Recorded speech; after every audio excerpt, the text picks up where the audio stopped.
From London, it's Peter Geoghegan here from Democracy for Sale. I'm absolutely delighted to be joined this evening by Harry Shukman. Harry's a journalist, a writer, and the author of what's a really gripping new book. It's only out a couple of months, really, The Year of the Rat, which takes readers deep undercover into one of the kind of more frightening aspects of our culture, like the far right here in Britain. It really is a fantastic read. It's like over the course of a year, Harry was Chris, and he kind of infiltrated some of the most extreme groups in Britain, from everything from Britain First to kind of secretive race science outfits for people that you came across in your work, and we'll talk about that today.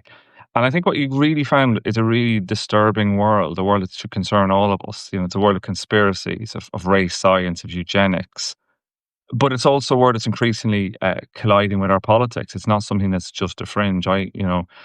I remember when I first started looking at the far right and talking to people who looked at the far right 10, 15 years ago, it did feel like a fringe. I think as our conversation today is going to explore as well, these are ideas and perspectives that are getting recycled into mainstream politics in ways I think are really concerning. And I think it's more than just a book about the far right as well. I think it's a book that talks a lot about where Britain is in 2025, and I think where our politics are. So I'm really delighted to have Harry here. I think we're going to hopefully touch on these subjects and more over the course of the next wee while. If you've got questions as ever, put them in the chat and we'll see if we can get to them. Hopefully we will, and tell us where you are. But yeah, I think I think we just started kicking it off, Harry. I'm delighted to be here. Or maybe we should start almost with the elephant in the room. Like, you're here on a video screen. Did you ever think that, when you were Chris, take me back almost when you were Chris, could you imagine Chris being here talking about being Chris like this? Good question, and it's really nice to be here. It's a lovely introduction. Yeah, thank you so much, and big fan of Democracy for Sale, and I think that we have a lot of common interests and concerns, and hopefully we can get into some of them. When I started out as Chris, I didn't expect that we'd get quite so far into the far right as we did. I ended up looking at 9 different far right groups, or kind of loose organizational, more loose networks. But that really just spiraled from the one group we began with. So I work at Hope Not Hate, an anti-extremism organization. That part of what we do is try to get people in the room, or where things happen in far right organizations. And there's only so much reporting you can do in these strange groups that are so paranoid and so insular, and yet so influential from the outside. We really try and get inside, close to leaders, and find out what's happening. And I started out as Chris in a group called the Basket Weavers. And if you're interested to find out a bit more on them, Hope Not Hate, we've just published a report on our website. Or if you want to see a slightly different perspective, they're the first chapter of Year of the Rat, my book. And they're a mostly young professional networking organization for Brits, and actually people overseas. There are 1,300 members in the UK, and another 1,100 in Europe, in the US, in Australia, and beyond. So this makes it really one of the biggest groups. They have these intellectual ambitions. They talk about fascist philosophy together. They also are really extreme. They want to create a whites-only nation and see themselves, in the vanguard of creating that, but also one day being its intellectual elite. And from there, the project just grew and grew. I kept getting invited into different groups. And by the end, I'd seen within street activist organizations, political party, a circle of Holocaust deniers, race science kind of organization that had received a load of Silicon Valley money. And then the last group I saw, which brings us to the kind of one of the most troubling aspects of where the far right is today, is into Westminster, where I met this guy called Andrew Sabisky, and some of your readers might be familiar with him as this super forecaster who was hired by Dominic Cummings back in 2020 to work in Boris Johnson's Number 10 operation. His comments on race science and what he believed to be genetic differences, accounting for differences in IQ between races, were uncovered, and he lost his job. And what we found in reporting this undercover project, he's still active in politics. He's a fixture on the think tank scene. He's very well connected. He has this group of sort of 60 plus parliamentary researchers and journalists and kind of policy wonks. And I think in some ways that was the most disturbing of the groups I looked into, because here is someone who actually has access to money and power. We might think of the far right stereotypically as,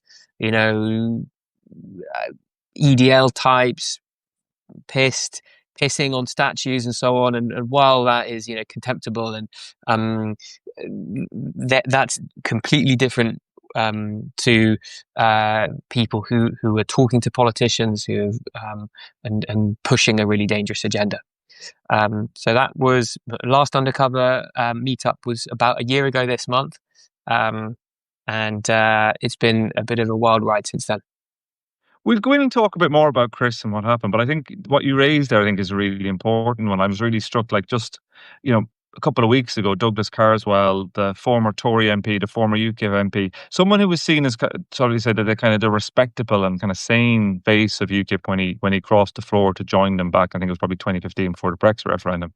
He tweeted, and I quote, "Mass deportation of Pakistanis from Britain. I don't care how long you've lived here, out."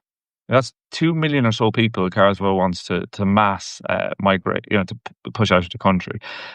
We've seen, Tory policy seemed to be floating this week of anybody with an immigrant living in the household, they couldn't claim any benefits. We're not currently claiming benefits in my household, but I am an immigrant. I'm an Irish immigrant in Britain. And there's lots of other people, me, in more straitened situations than I am. But it does feel like the kind of themes and undergirding kind of philosophy that you explore in your book is, if anything, becoming more prevalent in the kind of the discourse of our politics now than maybe it was when you were writing the book. Is that fair to say? Yeah, absolutely. One of the most sort of surprising things is this is the mainstreaming of ideas that once would have been considered unthinkable to be in broadsheet newspapers in Westminster.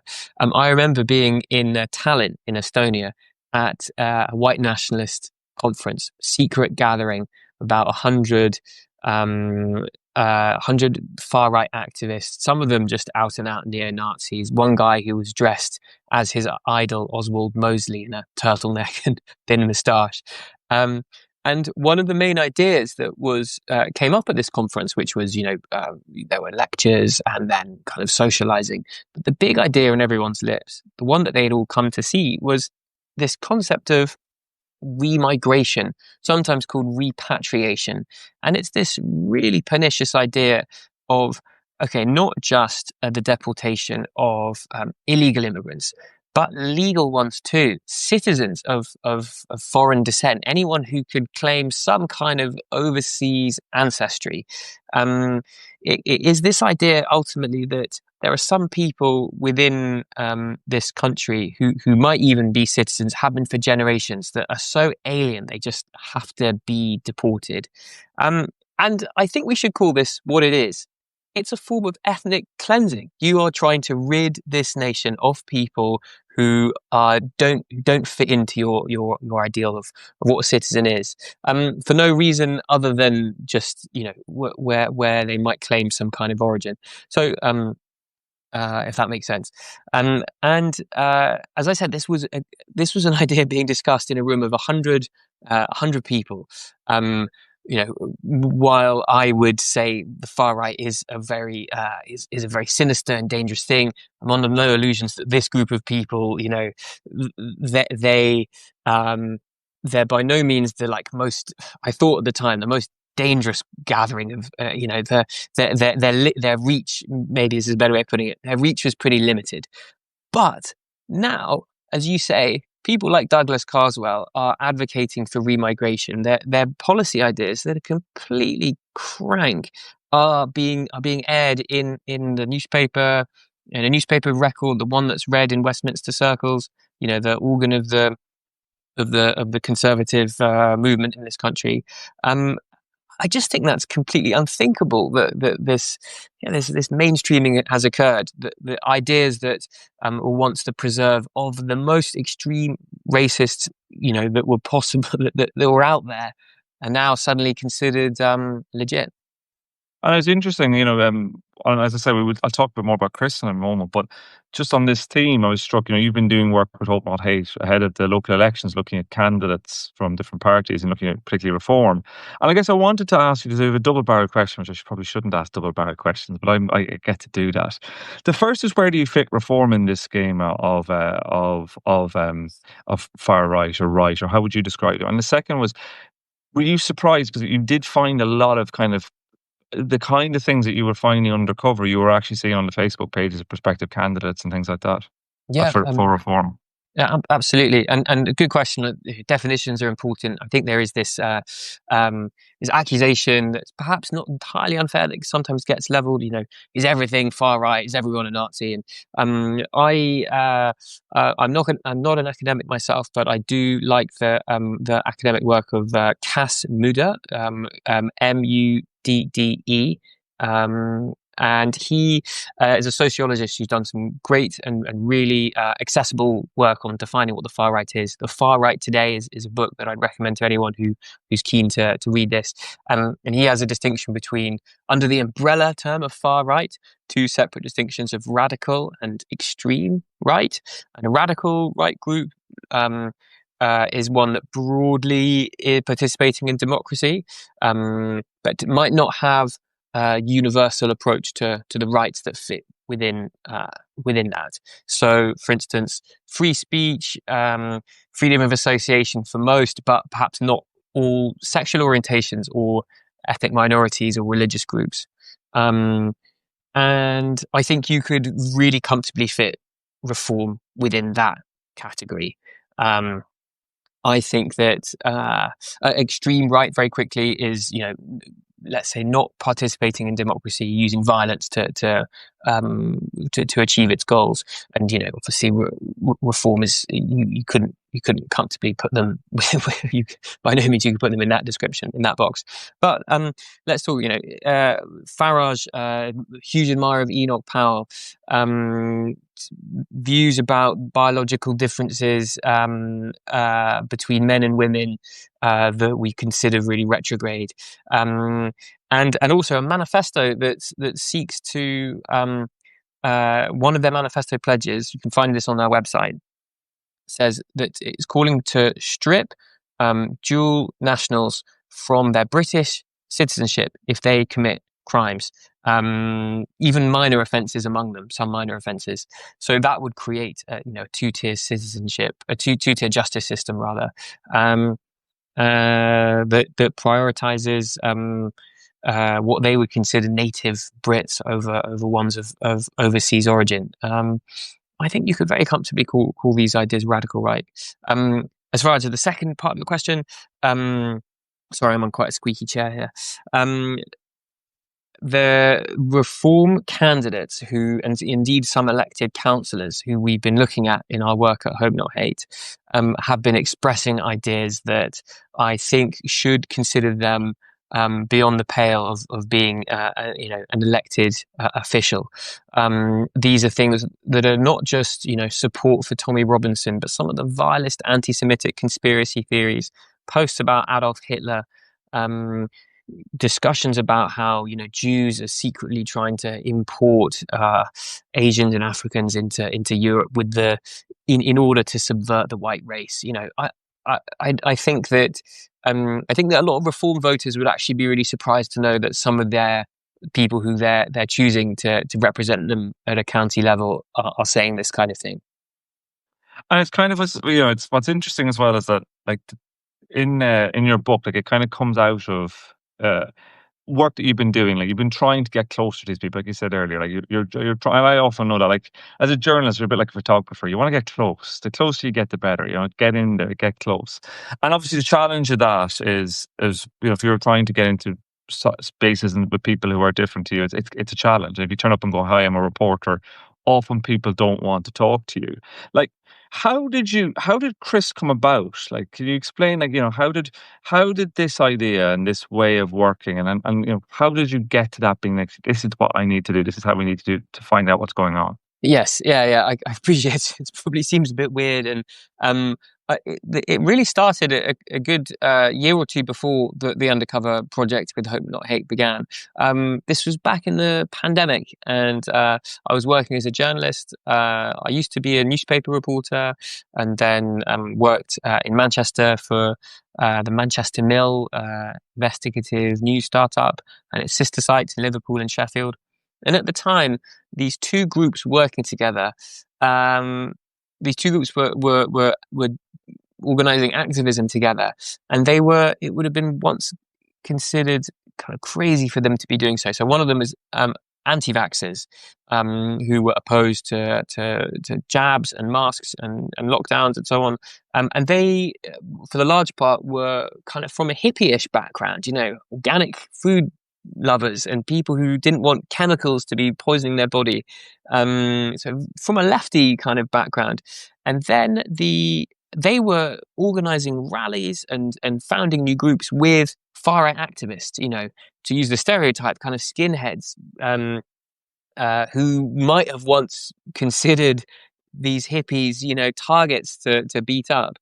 And now they were saying, like, let's find, we've got common ground, we've got a shared enemy, let's work together.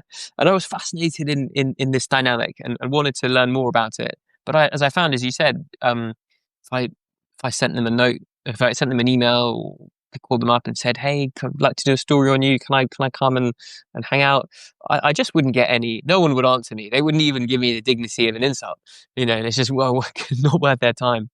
But if I approached them and said, "Hey, I'm a fellow traveler. I'm interested in maybe speaking, maybe joining, seeing if I can help out," then they would invite me in, and I'd be able to hear things that otherwise I would have been completely I'd been unable to. I'd done a couple of undercover stories in previous jobs, but nothing long term. And I soon found that I was able to hang out with. There were these sort of anti-Satan activists in Birmingham. They'd managed to get their hands on a council building.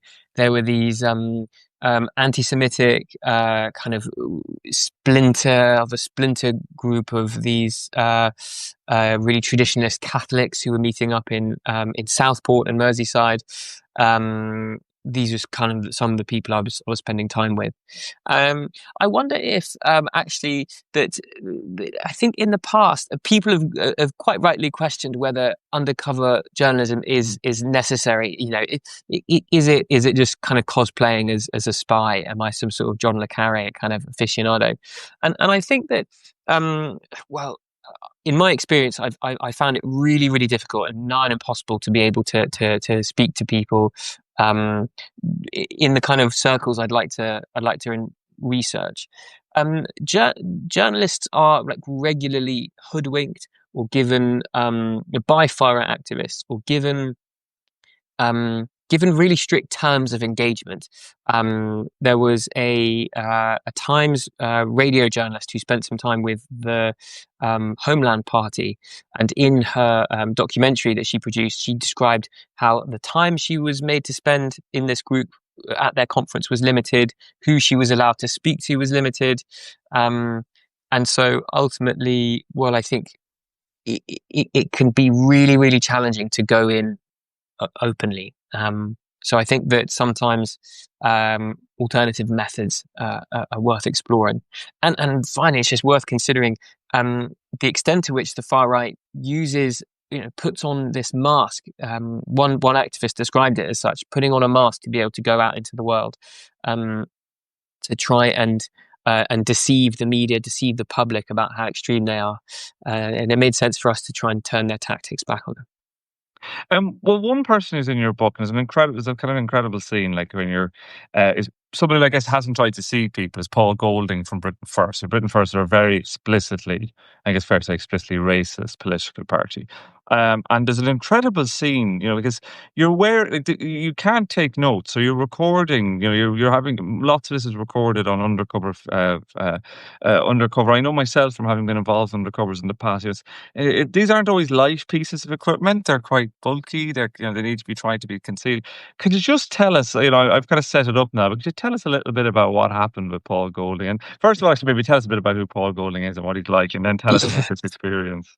So the Paul Golding, leader of Britain First, which is an organisation, he says is inspired by the loyalist organisations in Northern Ireland that have a kind of paramilitary wing and a political kind of political party. And so he describes it as this strategy of the ballot and the boot.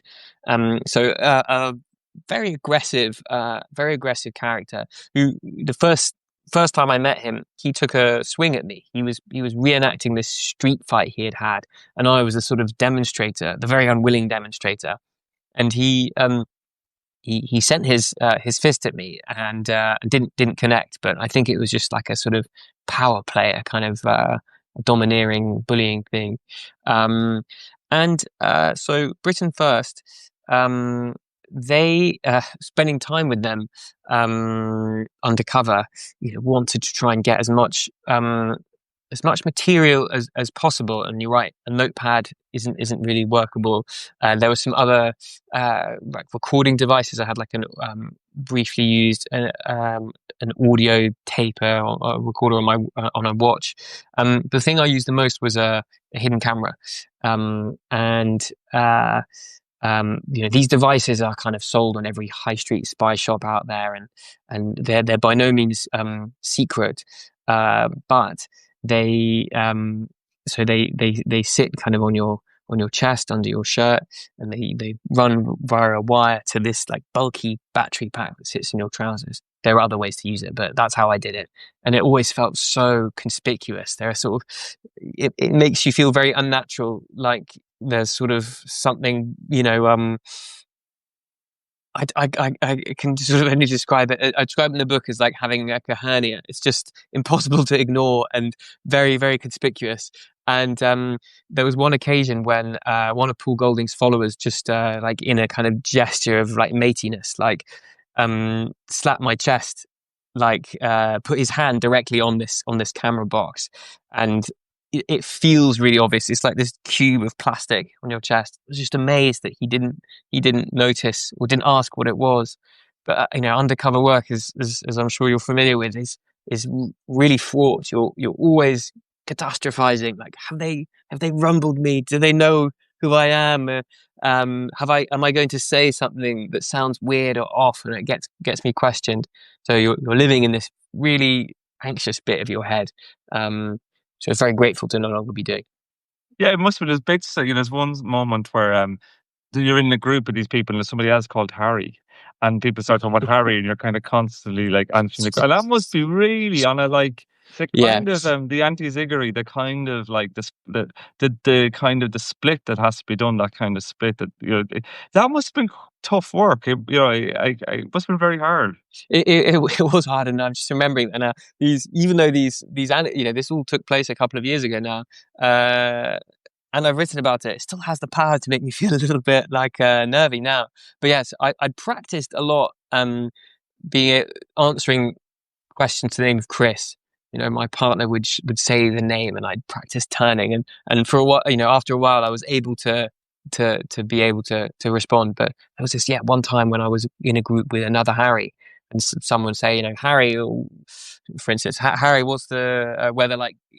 What's the weather going to be like tomorrow? And I'd answer, because how do you break the habit of a lifetime?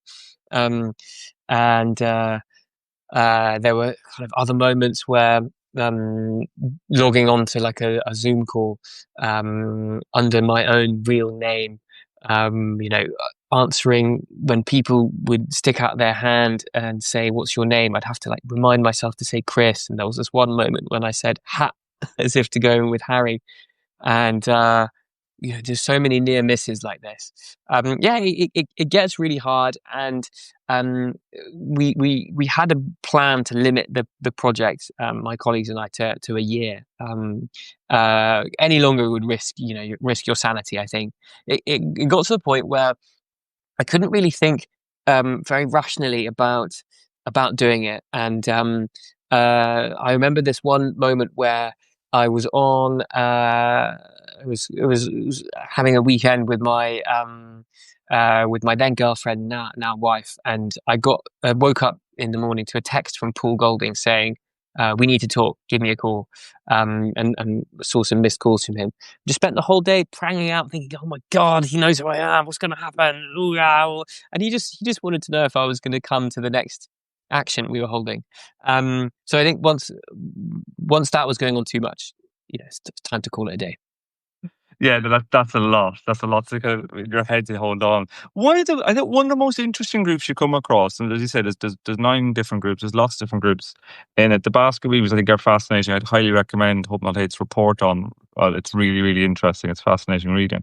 But one that really struck out with me, actually, partly to chime with a lot of concerns we have here at Democracy for Sale, was the Human Diversity Foundation, this kind of new face of eugenics. I thought this really was one of the most shocking parts.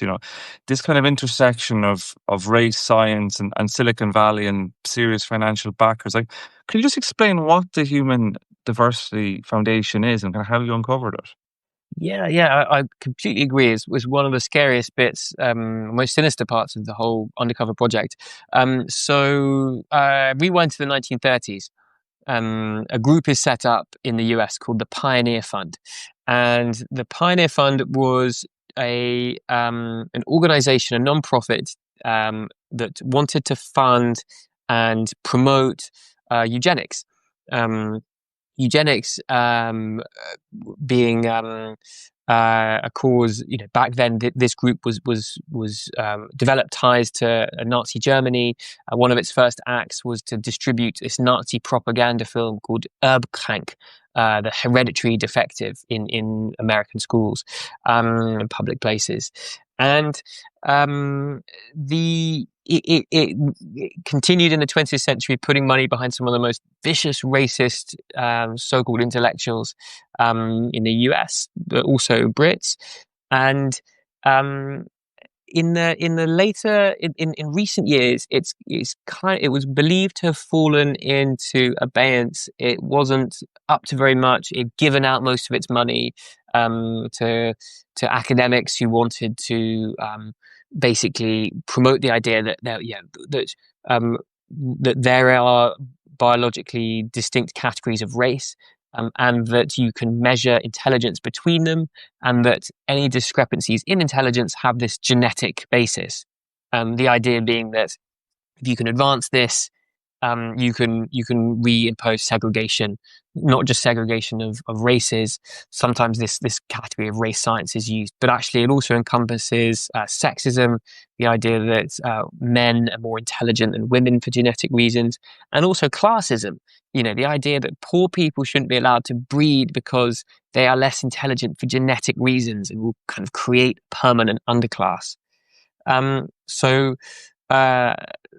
As I said, that this organization, the Pioneer Fund, wasn't super active in the early years of this century, and it was kind of believed by researchers to be essentially defunct, limping on, giving out the last of its money, and not up to much. When I was in Tallinn, though, at that conference I mentioned earlier, I heard this rumor that it was sort of still up and running and giving money to far right activists, and at the same time met this very well spoken, well put together kind of startup founder in a blue jacket and kind of smart jeans. This guy called Matthew Archer, who we now know his real name is Matthew Frost, and he said that he had set up this magazine called Aporia, a race science journal, and was being read by, as he put it, elites, entrepreneurs, policymakers, and that he tantalizingly said it had this Silicon Valley cash injection. So the undercover project then, together with my colleagues, we pursued this and tried to get to the bottom of it. And after several months, heard through conversations with this guy, Matthew Frost, he was now running this, helping to run this organization called the Human Diversity Foundation.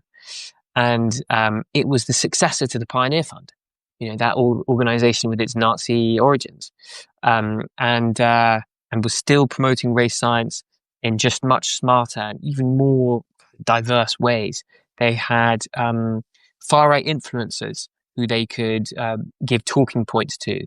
They had pseudo-academic journals that they could put their race science stories into. This magazine, Aporia. They also had live events. And they had received, to do all of this, at least $1 million from Andrew Conru, who is a Silicon Valley tech tycoon who sold a kind of sex and dating website for around $500 million, and he's quietly been funding racist projects like this one, outside of his foundation. So this was a kind of a really sprawling network that took us months to uncover. And the Human Diversity Foundation is still running. It's now under a different name. The people involved in it are race scientists and far right activists. And I think I'm really glad that we're able to get to the bottom of it.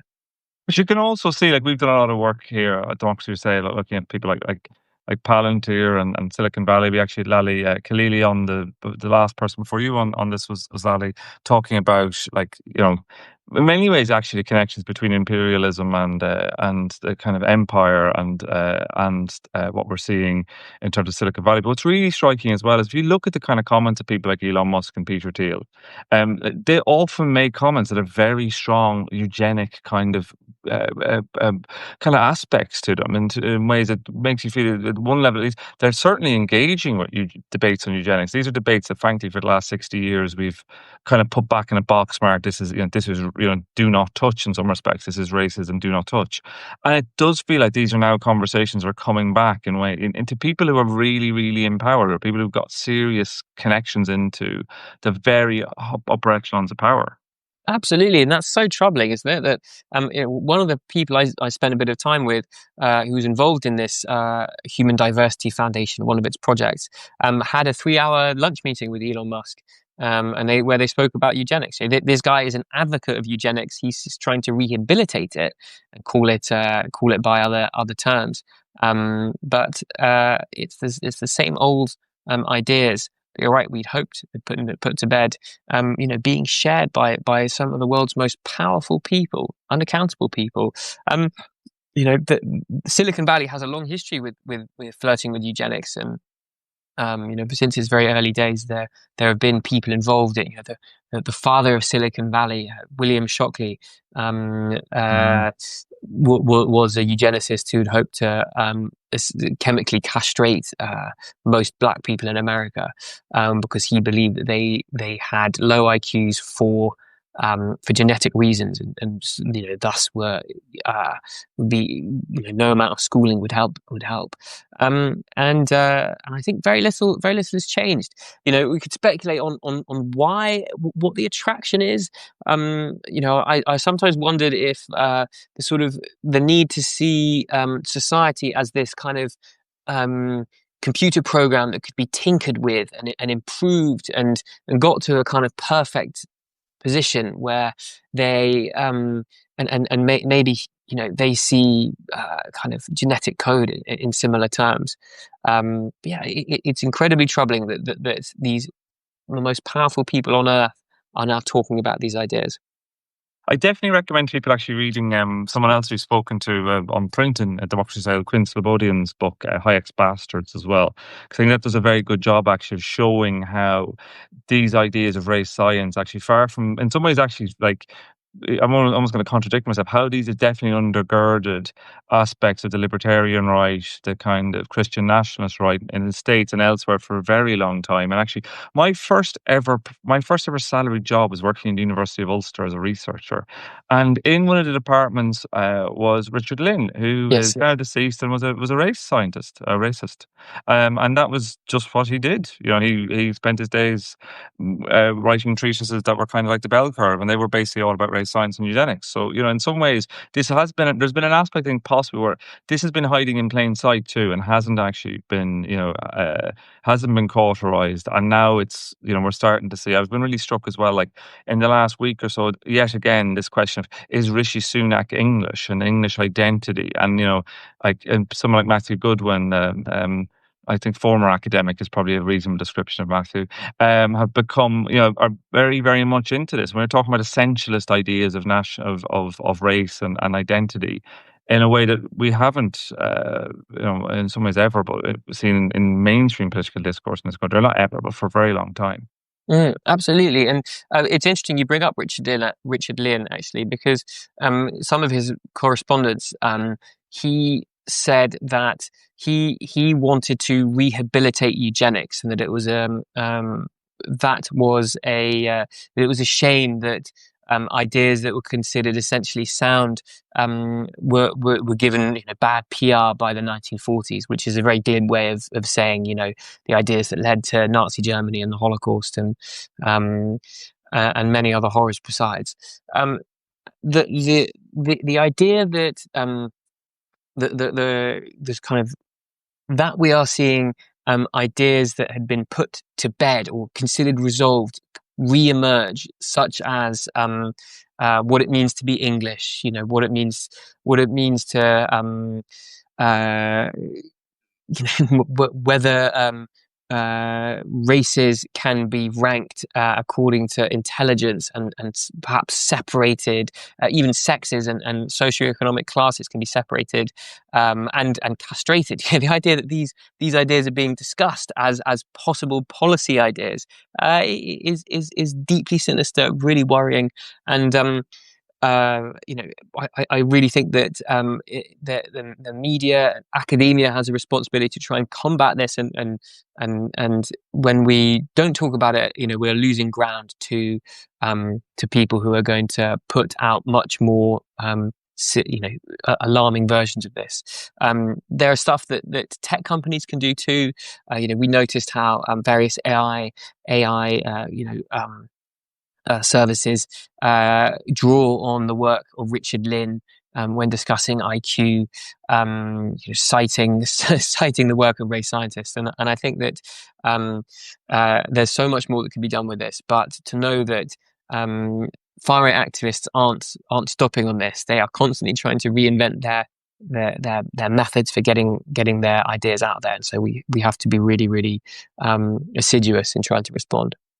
You mentioned the media there, and I think that's a very fair question. Actually, there's a couple of posts I read this week that really made me thought about it. Sam Friedman did a really interesting post on his Substack, and so Arthur Snell did as well, actually talking about Spectator in particular, and the language Spectator used around race, and not just when Boris Johnson was in charge, but including Boris Johnson. And I guess, to what extent do you think that has been part of this, where some of it feels like, actually, like in terms, the press and the media, how important do you think they've been in this? What looks to me as if what we're talking about is a slide into what are far right ideas becoming acceptable. Like, there was a time when the kind of stuff you're doing actually undercovers into the far right, or something you might see in the Sun. They would have done stuff like this, and now we're seeing this we're not seeing that. We're seeing this sort of language instead. Yeah, interesting. You mentioned actually that there's the News of the World once went undercover into the BNP's camping summer camping festival, and I think that kind of campaigning journalism is still there, particularly as the far right is concerned. But I'm also seeing some really worrying expressions of ethno-nationalism. The need for a white racial consciousness was recently expressed in the page of the Spectator. The kind of emergence of a Gen Z Westminster kind of think tanky scene that is very, that is flirting with some really racist ideas. is deeply worrying. I mean, the far right are obsessed with this idea of the Overton window. The scope of ideas that are considered acceptable. And they're constantly trying to punt it in a more extreme direction. Um, which is why language matters. What the media publish matters. When they see one of their own or an idea of theirs published in the mainstream media, they consider that a victory. There were people who were applauding when Keir Starmer, in his speech on immigration, used the phrase "island of strangers," expressing the idea that, okay, if he's now saying that, where can we consider the Overton window to be, where can we push it to? Um, and not that they'd ever vote Labour, but they'd be ecstatic that this kind of phrase were being expressed by a Labour Prime Minister. So yeah, what the media does and who they commission, I think they have to. I would call I would call on them to be much more careful about who they're platforming. Who are the people who are being invited to give the conservative opinion on discussion shows on radio and TV. You've seen examples of out and out far right activists who kind of who get invited to give that kind of balance. And there are smarter conservative voices they can pick. I suppose that there seems to be a lot of people who who I consider to be far right, who have one foot in a more mainstream world and one foot in the kind of much more fringe extreme world. And we are trying to we have at Hope Not Hate tried to cover this teaming up. One of the posts you mentioned by Sam Friedman spoke about how Enoch Powell, after the Rivers of Blood speech, was sacked from his shadow cabinet position. Now we're seeing people get rewarded for expressing opinions that are much more extreme. Just before we go on to the kind of my final question, I guess the one thing that did strike me, I was wondering, just kind of as we're talking, is how, like, when you were doing this, Donald Trump was still kind of like he tried to storm the Capitol. It hadn't, it had failed, and it was where his political future was unclear. Now he is in the White House. White nationalism in America has never been stronger. How strong are the links, do you think, between groups in the US and the UK in these areas? As far as the groups that I was looking at, the Human Diversity Foundation is registered as a company in Wyoming, as are a couple of the other groups and their kind of operations. They were mostly British. I mean, they take an enormous amount of enthusiasm from Trump's policies and from the people involved in his government.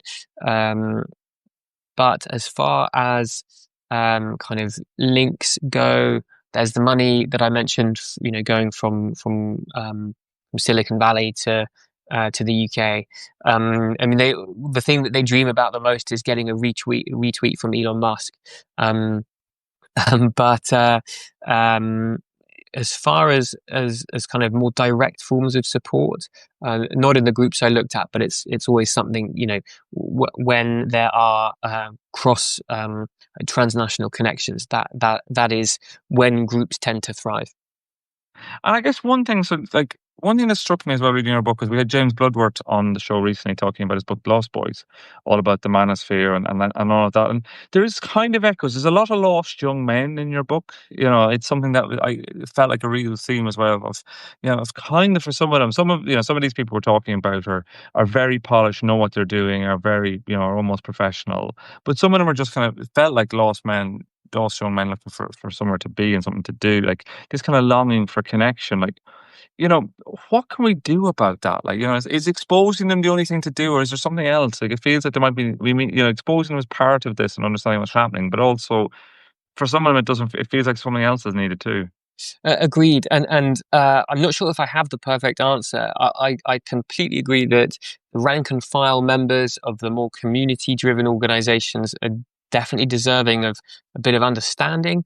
I mean, the reasons that have driven them to join a group like the Basque Weavers that we mentioned at the beginning, are a large part loneliness. You know, what they believe might be contemptible, what they do might be abhorrent, but the reasons why they're joining is also because they are longing for connection. You know, loneliness affects a lot of people in this country, and the need to feel significant in the eyes of your friends, you know, is a really powerful driver. And a lot of the people I met, particularly, you know, junior members, want to put leaders in a different category, but junior members, you know, they all felt like the relationships they had expected from life, that they really yearned for, hadn't materialized. And you know, not just romantic relationships, but just, you know, friendships, platonic relationships, that their families weren't really getting on with them, their jobs weren't very fulfilling, and they wanted something. You know, they hoped that life would give them a bit more. And I think that you know, I can't solve the loneliness crisis in this country, but I think that if people felt like they had a bit more community, they weren't so isolated, and I think that would certainly, you know, could see an impact on the need that people feel to the crushing loneliness that in part drives them to groups like the Basket Weavers. And I guess, I guess I'll finish up with what is a kind of traditional question: is there anything that gives you hope in all of this? You know, is there anything that we as journalists, as citizens, there's things that we could do to try and like kind of ameliorate some of these things? I mean, it is really hard for people who are hardcore far-right activists and conspiracy theorists to leave. I once interviewed a guy who ran an anti-vax community in on Merseyside, and he, over the course of talking to him, revealed that he had left that life behind and really bravely decided to go on to leave extreme activism altogether. That kind of thing does happen very infrequently, but I think we have to believe that it's possible of anyone. Um, and you know, that's why I wanted to call the book Year of the Rat, because I wanted to own up that I was doing something a little bit grubby. I didn't want people to I didn't want to be on like a moral high horse and make people think that I was doing something really kind of noble, when in fact, you know, I want the people who were featured within the book to feel like maybe not as so ideally not as so embarrassed or humiliated, that they would feel like they were able to leave the groups they're in if they wanted to. I think that if anyone has if your followers know people in their life who are flirting with conspiracies or extreme views, to maybe not to try and engage with them if possible, to believe that their ideas can be maybe changed. It's a really difficult question. Cass Muda, who we brought up earlier, says that he gets asked this quite a lot. You know, what can we do? And he says there's no silver bullet. I do think that it's really important, if you're in a position where you can, you know, write about the far right, is to be really honest about what they're actually what they want. You know, they work really hard to try and make their agenda seem less extreme than it is, and I think we have to be really honest about you know, when a far right politician or activist is seeking column inches, to maybe be a bit more combative in talking to them, writing about them. No, thank you very much, Harry. I think, like, you might feel like it was a bit grubby, but I think what you've produced is really important. You've produced a really important work and a really important book, and so thank you on behalf of me and lots of other people for doing that work. You know, it's been really important, and thank you so much for joining us here today on Democracy for Sale. I really appreciate it. It's been great to have you. I see there's a question from Richard. Peter, when are you going to write a sequel to Democracy for Sale? Watch this space for Richard. I've been thinking about that for a while. At some stage, I hope to get around to it. But for now, I'm delighted to be here with you guys and be able to bring discussions like this. And Harry, I'm so pleased I've had you on this show. And thank you so much for your time. It's a pleasure. Let's do it again. Have a lovely evening. Take care. Take care. See you. Bye. See you, everyone. Bye.